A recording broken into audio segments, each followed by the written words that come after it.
అప్పటి నుంచి కూడా ప్రైవేట్ సెక్టరు, పబ్లిక్ సెక్టర్. కానీ మనం పబ్లిక్ సెక్టర్ మంచిదా, ప్రైవేట్ సెక్టర్ మంచిదా అంటే ఎవిడెన్స్ చూస్తే పబ్లిష్ సర్వీసెస్ మనకు జరుగుతున్నది ఏమిటంటే పబ్లిక్ ఇన్వెస్ట్మెంట్, పబ్లిక్ హాస్పిటల్స్ బాగా తగ్గిపోయాయి గత 30 సంవత్సరాల్లో. ముఖ్యంగా నేను చూసింది, మా పిల్లలిద్దరూ కూడా 1990s పుట్టిన వాళ్ళిద్దరూ కూడా గవర్నమెంట్ హాస్పిటల్స్లో ట్రీట్మెంట్ ఇచ్చాం.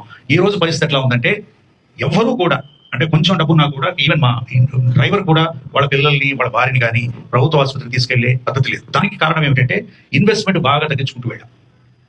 దీంట్లో 2-3 కారణాలు ఉన్నాయి. ఒకటి ఏమిటంటే రాజకీయ నాయకులకు అవగాహన లేకపోవడం ఒకటి.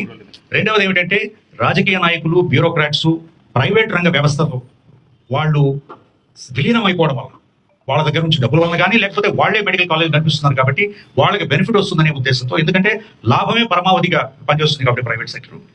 సో ప్రైవేట్ సెక్టర్ హెల్త్ కేర్లో క్వాలిటీ పారామీటర్స్ ఉండాలి అని 2010లో 15 సంవత్సరాల క్రితం క్లినికల్ ఎస్టాబ్లిష్మెంట్ యాక్ట్ ఒకటి ప్రభుత్వం తీసుకొచ్చారు, సుజాతారావు గారు యూనియన్ సెక్రటరీగా ఉన్నప్పుడు.